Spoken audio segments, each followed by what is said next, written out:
Halo, apa kabar? Pada video ini kita akan membahas lanjutan materi sistem pakar. Kali ini kita akan membahas tentang sistem berbasis aturan. Sistem berbasis aturan menggunakan modus ponens sebagai dasar untuk memanipulasi aturan, yaitu fakta A benar dan operasi A maka B benar, maka nanti fakta B adalah benar. Dengan menggunakan teknik searching yang sudah didefinisikan, sistem berbasis aturan melakukan proses reasoning mulai dari fakta awal sampai nanti menuju kepada kesimpulan. Dalam proses ini akan dihasilkan fakta-fakta baru menuju pada penyelesaian masalah. Jadi bisa disimpulkan bahwa proses penyelesaian masalah pada sistem berbasis aturan adalah menciptakan sederet fakta-fakta baru yang merupakan hasil dari deretan proses inferensi, sehingga membentuk semacam jalur antara definisi masalah menuju kepada solusi masalahnya. Nah, deretan proses inferensi ini yang disebut sebagai inference chain. Sebagai contoh, sebuah sistem peramal cuaca dibangun dengan sistem berbasis pengetahuan untuk mengetahui keadaan cuaca pada 12 sampai 24 jam ke depan. Misalkan didefinisikan ada 3 rule. Rule 1, if suhu udara sekitar di atas 32 derajat Celcius, maka cuaca adalah panas. Rule kedua, jika kelembapan udara relatif di atas 65%, maka udara sangat lembab. Kemudian rule yang ketiga, jika cuaca panas dan udara sangat lembab, maka sangat mungkin terjadi badai. Jika hanya rule 1, ini sistem berbasis pengetahuannya tidak berarti apa-apa ya, karena jika suhu udara sekitar di atas 32 derajat Celcius, maka cuacanya panas. Di sini kita masih tidak bisa menyimpulkan kelembapan udaranya. Karena itu, sebuah sistem yang berbasis pengetahuan harus terdiri atas sekelompok aturan yang membentuk rangkaian yang disebut tadi rule chain. Nah, fakta yang didefinisikan itu adalah statement yang dianggap benar. Misalkan suhu udara sekitar itu 35 derajat Celcius dan kelembapan udaranya relatif, misalkan 70%. Nah, ini merupakan fakta. Maka dari fakta ini, proses inferensi akan melihat fakta-fakta dari premis pada rule 1 dan juga rule 2 sebagai dasar untuk menghasilkan fakta baru. Nanti kita akan lihat di sini suhu udara di sekitar adalah 35 derajat Celcius. Rule 1, if suhu udara sekitar di atas 32, ya, 35 di atas 32, maka suhu ini true ya. Kemudian cuacanya panas. Kemudian tadi kelembapan udaranya 70%. Aturan kedua, jika kelembapan udara relatif di atas 65% ya. Tadi 70%. Jadi ini true nilainya. Maka hasilnya nanti adalah udaranya sangat lembab. Dari kedua fakta ini kita temukan fakta baru, yaitu cuaca panas dan udara lembab. Nah, dari fakta baru ini maka nanti akan dilanjutkan ke rule yang ketiga.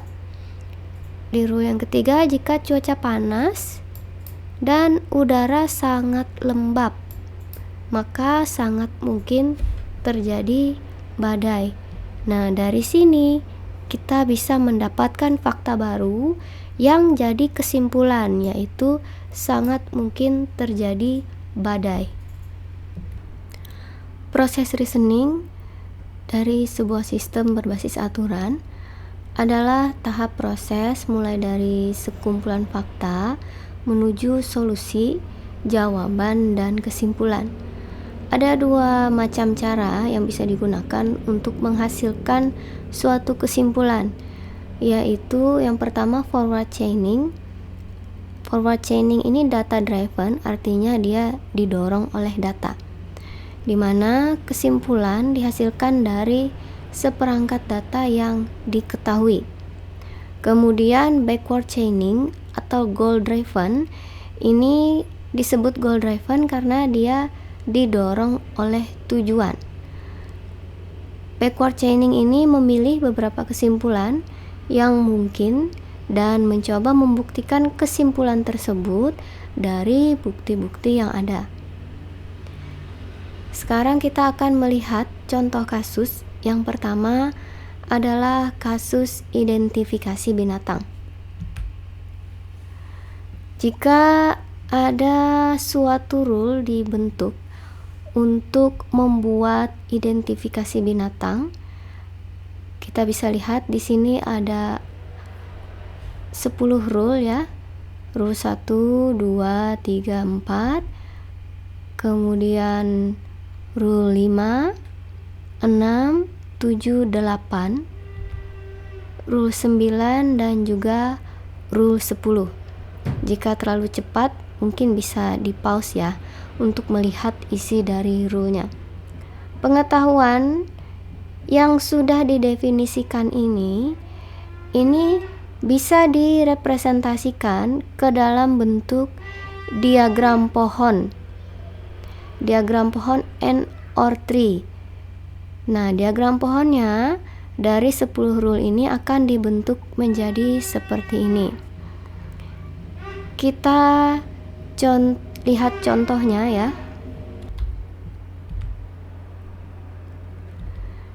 Kita lihat contoh untuk rule 1, 2, 3, dan 4. Pada rule 1, if menyusui sama dengan tidak, n kaki lebih besar dari 4, n warna bulu sama dengan polos, then binatang sama dengan belalang. Di rule 1 ini kita lihat menyusui ya.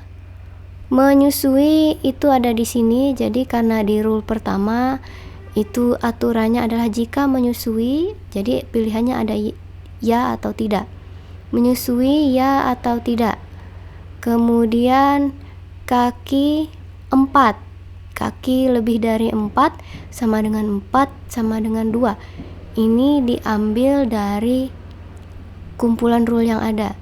Then binatang sama dengan belalang. Kita lihat pada rule 1 ya. Menyusui, tidak menyusui di sini ya.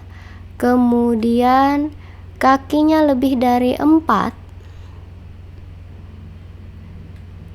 Ini kakinya lebih dari 4. Yang tidak menyusui ini ada opsinya, kita lihat binatang bisa sama dengan belalang, kemudian bisa sama dengan elang. Kemudian faktanya kaki lebih besar dari 4. Pada bagian kaki lebih besar dari 4, opsinya ada 1 ya, binatang belalang. Kemudian warna bulu sama dengan polos. Di sini warna bulu sama dengan polos ya. Pilihannya bisa belalang, bisa kuda. Kemudian ini ada cabangnya lagi di sini ya. Nah, kemudian then binatang sama dengan belalang karena dia ini memenuhi bagian ini tadi, tidak, kemudian kaki 4, kemudian warna bulu polos. Nah, kesimpulannya itu adalah binatang belalang, jadi akan ditarik berdasarkan fakta-fakta ini ya ke arah belalang untuk kesimpulannya. Nah, kita lihat pada diagram pohon ini, data yang diberikan oleh user itu adanya di bagian sebelah kiri, artinya ini data inputnya ya. Seperti ketika kita buat implementasinya nanti kan ditanya ya, menyusui atau tidak, itu kakinya ada berapa, berdarah panas atau dingin. Nah, yang harus diisi oleh user itu ada di bagian kiri. Kemudian kesimpulan itu adanya di bagian kanan. Jadi sebenarnya lebih mudah untuk meletakkan, kalau membuat ini buat kumpulkan data-data kesimpulannya dulu ya. Nah, beberapa data ini dihubungkan dengan kesimpulan. Ada yang memiliki tanda penghubung lengkung ya. Ini tanda penghubung lengkung ini artinya mewakili hubungan N, karena ini tadi ada N ya, ada 2 N di sini. 1, 2, 3 fakta ini dihubungkan oleh N ya.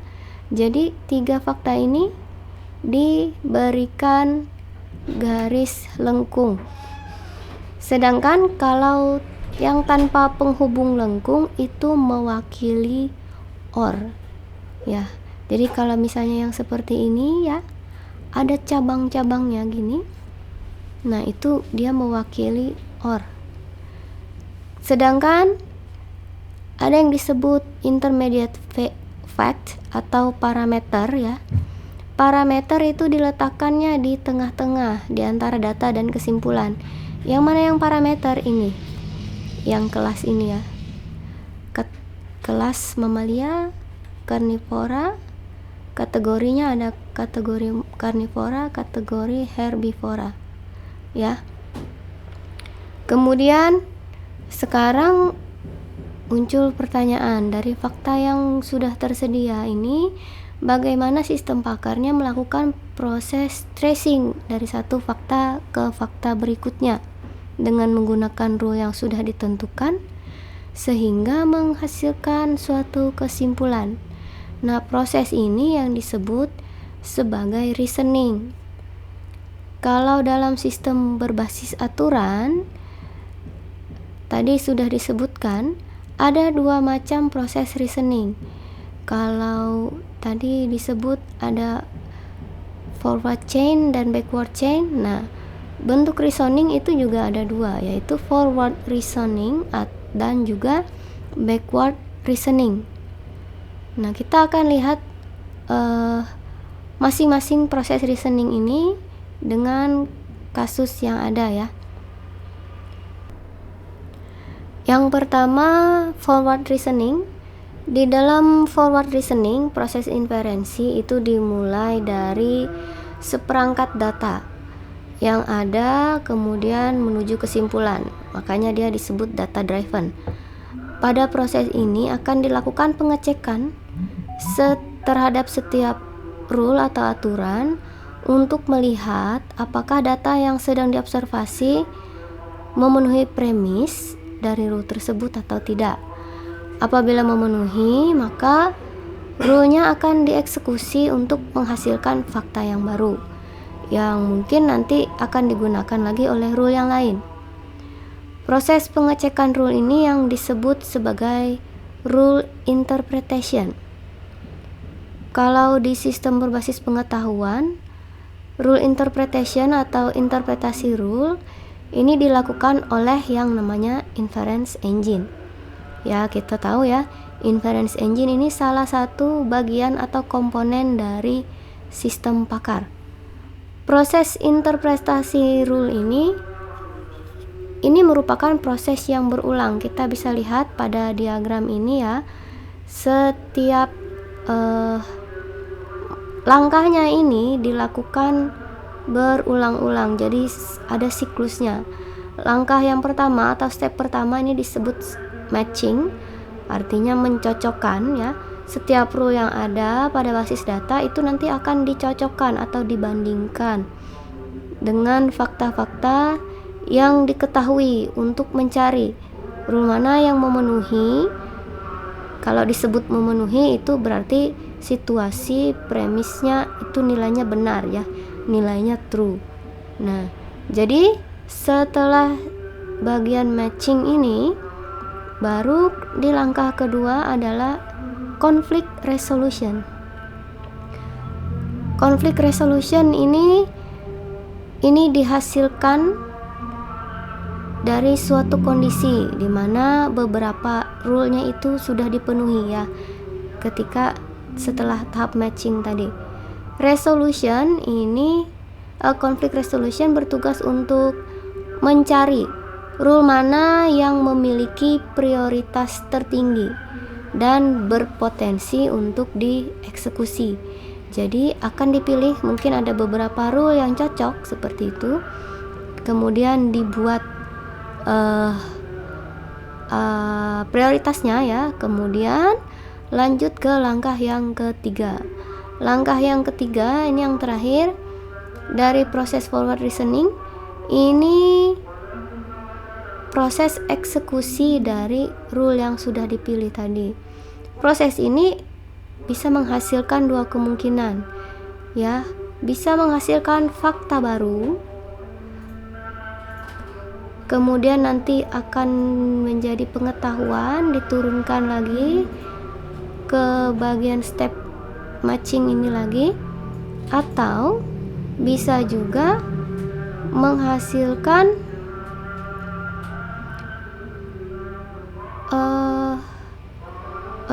kalau fakta baru yang ini dia akan menghasilkan fakta baru ya, bisa dipakai untuk langkah selanjutnya dari matching, atau bisa juga menghasilkan aturan baru. Kalau menghasilkan aturan baru ini nanti rule baru dihasilkan, kemudian ditambahkan ke dalam yang namanya knowledge base ya, jadi kayak basis datanya, kemudian masuk lagi ke sini ya, jadi dia berputar-putar seperti ini. Ini siklusnya. Nah, sekarang kita akan lihat contohnya ya, contoh dari forward reasoning ini siklusnya bagaimana dari kasus hewan tadi. Nah, kita lihat di sini misalkan ya, dimasukkan fakta-fakta. Di sini ada 1 2 3 4 5 6, ada 6 fakta yang diinput. Menyusui ya. Kemudian jumlah kaki sama dengan 4, kemudian berdarah panas, warna bulu berbintik, tinggi 20 cm, makanannya adalah binatang. Nah, ini hasilnya. Sekarang kita akan coba lihat penelusurannya dari pohon tadi ya. Sekarang kita lihat di sini faktanya yang pertama tadi adalah menyusui ya. Kemudian jumlah kaki sama dengan 4. Kemudian berdarah panas. Warna bulu berbintik ya. Tinggi 20 cm. Kalau 20 cm berarti kurang dari 80 cm. Makanannya adalah binatang. Nah, di sini kita akan coba telusuri ya. Kita telusuri opsinya yang ada. Kalau dia makanannya binatang, ini kategorinya karnivora. Ya, kategori karnivora ini bisa di sini, bisa kucing. Kemudian kurang dari 80 cm bisa masuknya salmon bisa ya. Kemudian kurang dari 80, nah juga ini bisa kucing ya di sini tadi. Kemudian warna bulu berbintik. Di sini kita lihat berbintik ini. dia ke sini ya, ini kucing. Kemudian berbintik ini bisa juga selain kucing, ini ada dua ya, bisa elang, kemudian bisa juga harimau.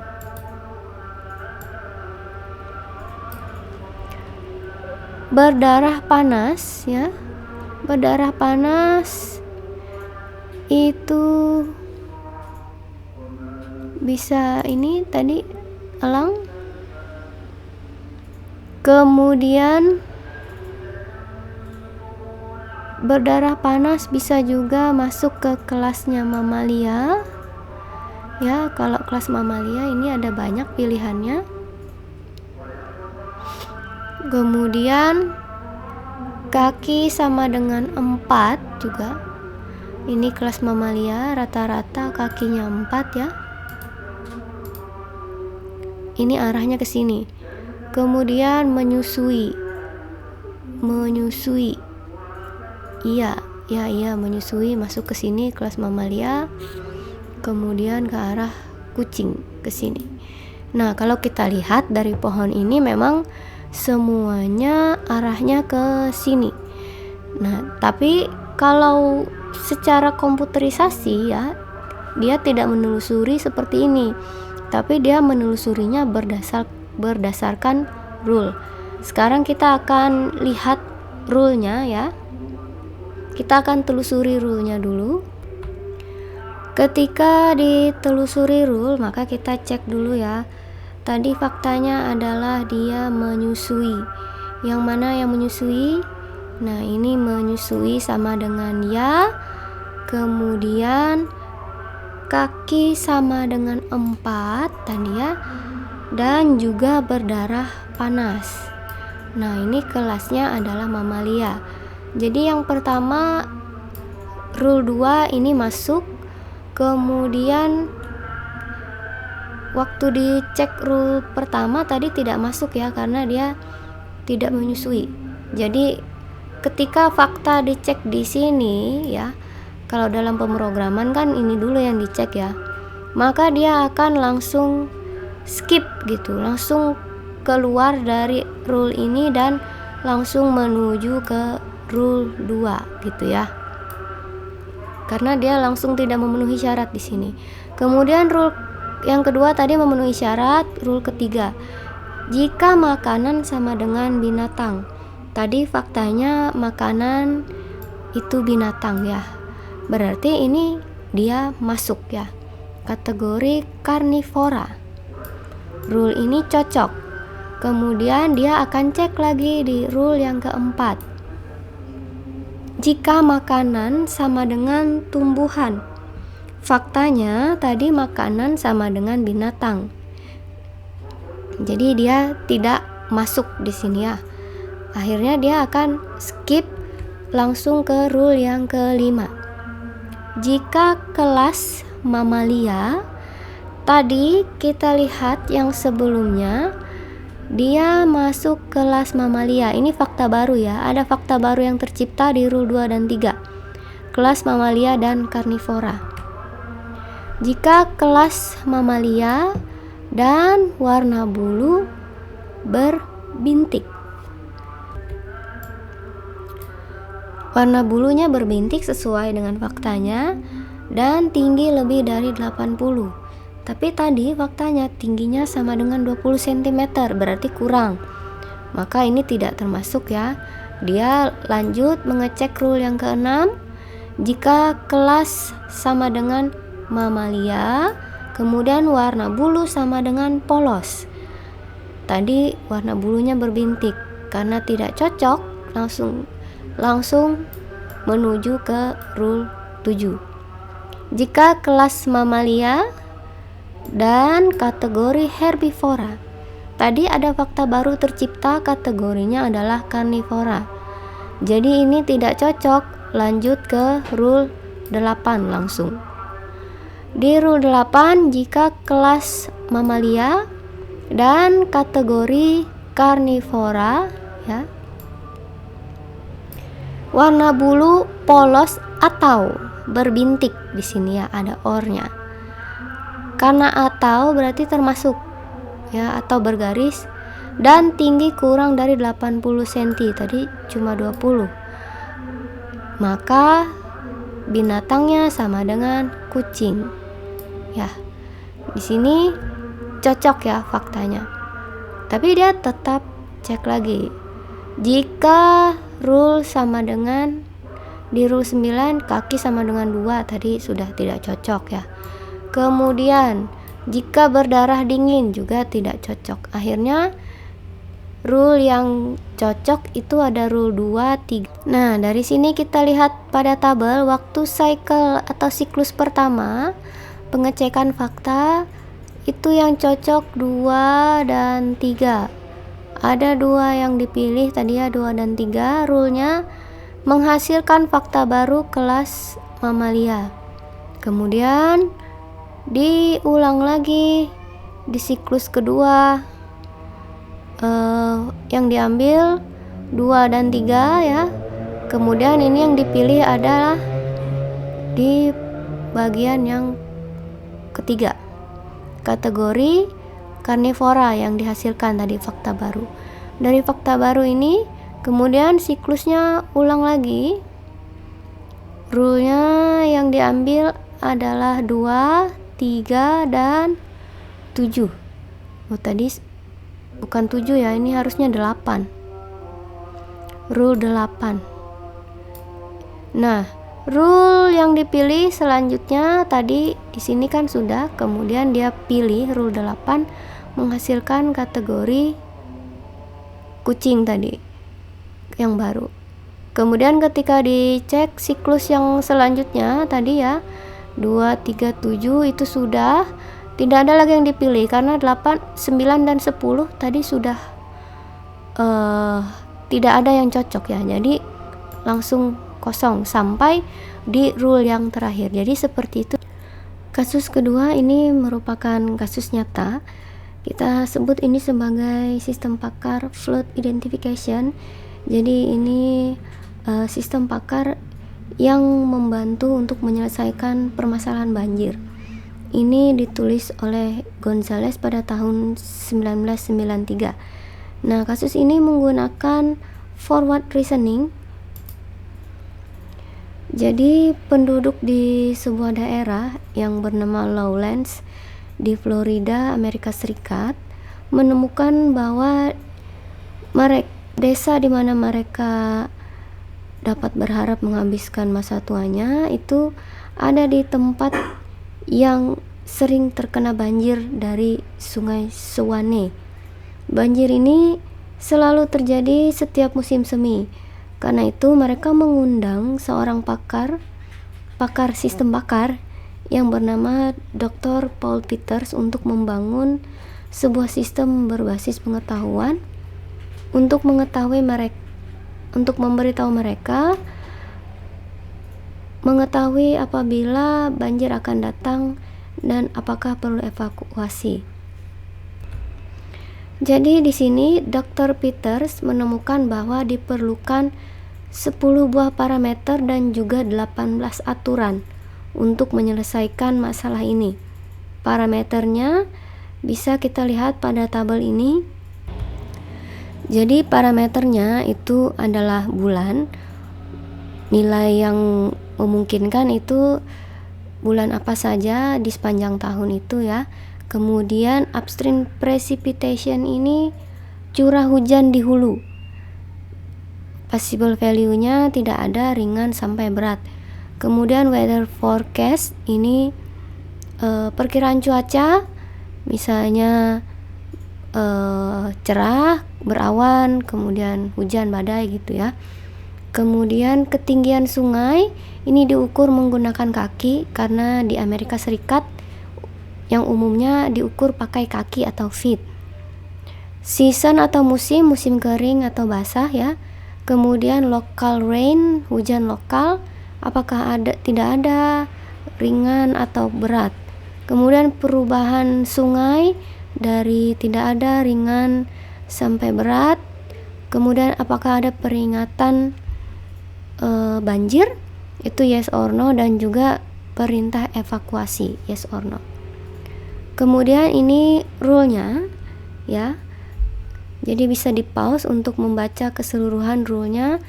Ada 18 rule.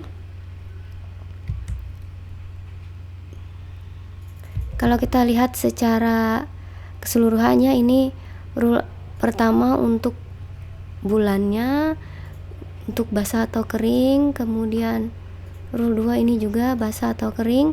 Kemudian untuk upstream di rule yang ketiga. Kemudian rule keempat untuk kemungkinan hujan di hulu tadi ya, ada atau tidak ada. Rule 5 untuk yang ringan. Kemudian rule 6 untuk berat. Kemudian rule yang ketujuh ini untuk level air ya, rendah atau tidak gitu. Kemudian yang rule ke-8 ini untuk perubahan tidak atau rendah. Kemudian levelnya apakah normal atau rendah. Kemudian apakah banjir, yes or no gitu ya. Nah, jadi ini ada rule-rule atau aturannya. Dan juga kalau kita perhatikan ini ada CF-nya. CF ini certainty factor ya. Jadi kayak faktor keyakinan. Ini akan dibahas di materi yang lain. Jadi juga dimasukkan nilai keyakinannya di sini. Ada 18 aturan. Kemudian sistem berbasis aturan tadi digambarkan dalam inference network ya, seperti yang terlihat di sini. Jadi kalau kita lihat ini yang di atas ini adalah kesimpulan apakah banjir, evakuasi. Kemudian kalau ini adalah input dari user nantinya. Dan ini menghasilkan fakta-fakta baru ya, yang dihasilkan dari rule-rule yang cocok. Dr. Peter juga melakukan identifikasi untuk setiap rule ya. Jadi dia melakukan identifikasi untuk setiap rule. Jadi setiap rule itu harus punya nomor rule, kemudian punya parameter yang digunakan dalam premise. Misalnya upstream element. Kemudian yang disebut sebagai parameter ini disebut sebagai upstream element. Kemudian dia memiliki parameter yang digunakan dalam kesimpulan. Ini disebut downstream element. Dan juga setiap rule punya seperangkat premise atau premis. Kemudian memiliki seperangkat kesimpulan juga. Untuk setiap parameter itu diidentifikasikan punya nama ya, kemudian seperangkat rule yang menurunkan nilai untuk parameter ini disebut sebagai set by. Kemudian seperangkat rule yang menggunakan parameter ini untuk bagian premis, ini disebut premise for. Dan juga nilai dari parameter ini berasosiasi dengan CF atau confidence factor. Nah, sebagai contoh, di rule 1 itu if month sama dengan Mei sampai Oktober, then season sama dengan wet. Jadi kalau bulannya ini dari Mei sampai Oktober, ini musimnya musim basah. Kalau kita sering sebut di sini musim hujan gitu ya. Nah, di sini bisa dideskripsikan kalau rule ini dia punya nomor rule 1. Upstream elemennya apa?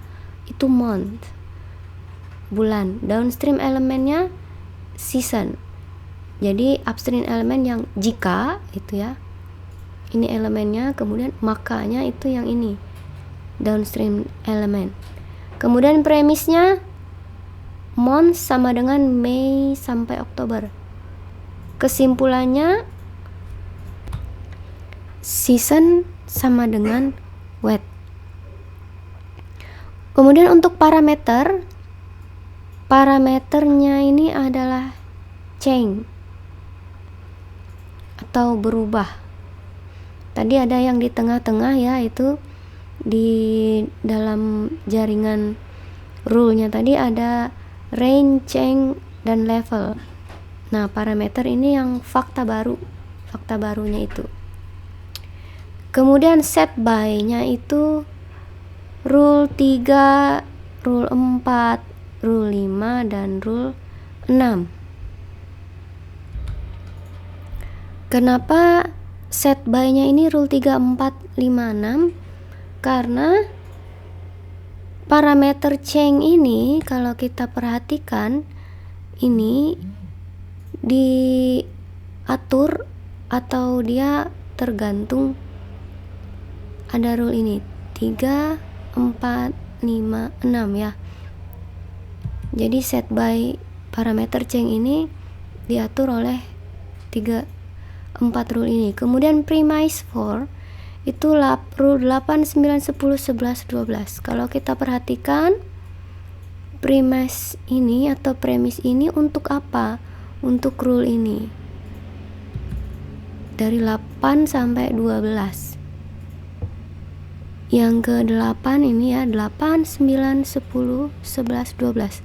Yang terhubung di parameter change ini. Value-nya tidak ada. Nah, tadi kita perhatikan ya, yang di bawah ini input data, forecast, upstream, month, dan hake. Kemudian yang di atasnya itu adalah conclusion atau kesimpulan.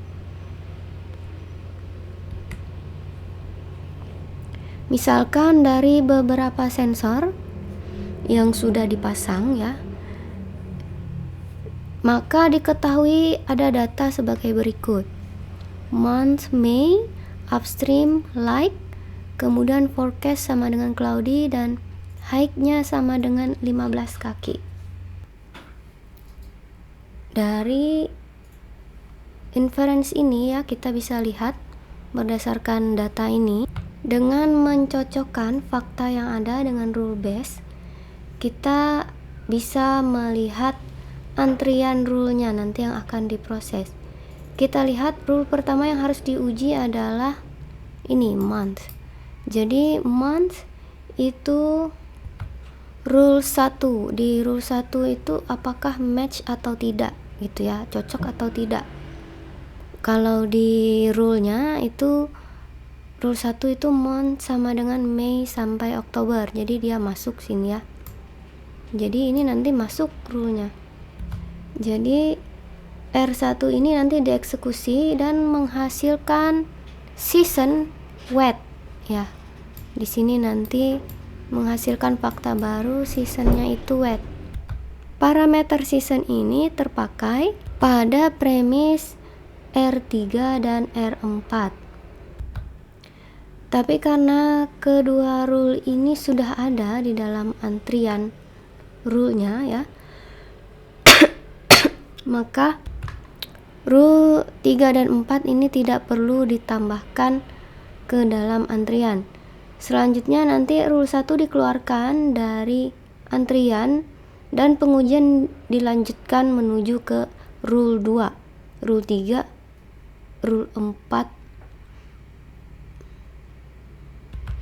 Ketiga rule ini ternyata tidak cocok di dalam pengujian, maka dikeluarkan dari antrian. Kemudian pengujiannya dilanjutkan ke rule 5. Kita lihat isi dari rule 5. Tadi kita lihat rule 1 ini digunakan ya karena cocok. Kemudian rule 2 tidak cocok. Rule 3 juga tidak cocok. Rule 4 tidak cocok. Kemudian ketika dicek rule 5, ini cocok ya, upstreamnya like sesuai dengan fakta, maka rule 5 ini masuk. Rule 5 ini masuk juga ke dalam antrian dan menghasilkan parameter baru change ini nanti hasilnya adalah non.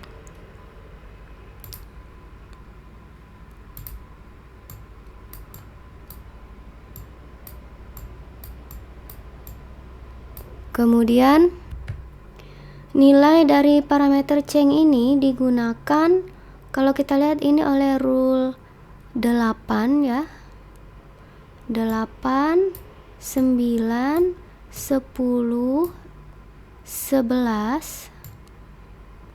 12 dan 13. Nah, dari sini maka akan dihasilkan urutan rule-nya nanti yang akan dieksekusi ini. Jadi dari ini dulu rule 1, rule 2, rule 3, rule 4, rule 5, kemudian rule 6 ya. Jadi yang di sini diuji dulu karena memang di awal dia akan ditelusuri kemudian menuju ke sini.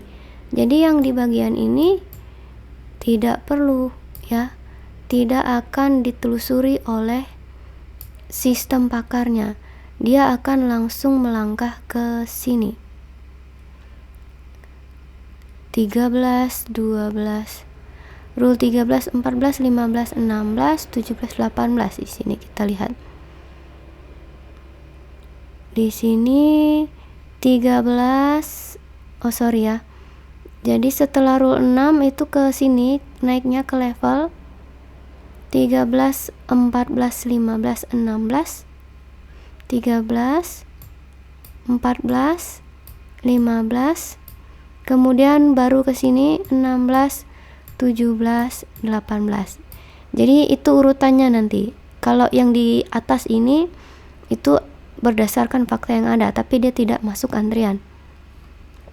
Jadi dari fakta ini maka akan diatur seperti ini urutan yang akan dieksekusi. Jadi diketahui faktanya yang diketahui di awal ini ya, dari bulan tadi Mei, kemudian upstream light, forecast cloudy, high-nya 15, kemudian season dan change ini didapatkan selama penelusuran dan sampai dari antrian Q tadi itu habis. Jadi rule tadi masuk ke dalam antrian untuk dieksekusi sesuai dengan urutannya. Nah, sampai antrian itu kosong maka ditemukan fakta terbarunya ini. Month sama dengan Mei, upstream light, forecast cloudy, kemudian high 15. Season wet, change none. Ini yang fakta yang lama, kemudian hasil yang baru levelnya normal, rain light, kemudian flood no, evacuation no. Nah, dari fakta yang terbaru ini jadi bisa diambil kesimpulan tidak ada banjir dan tidak perlu evakuasi. Nah, jadi ini cara proses reasoning ya, dengan menggunakan metode forward chaining atau forward reasoning. Untuk metode selanjutnya backward reasoning akan dibahas pada materi selanjutnya.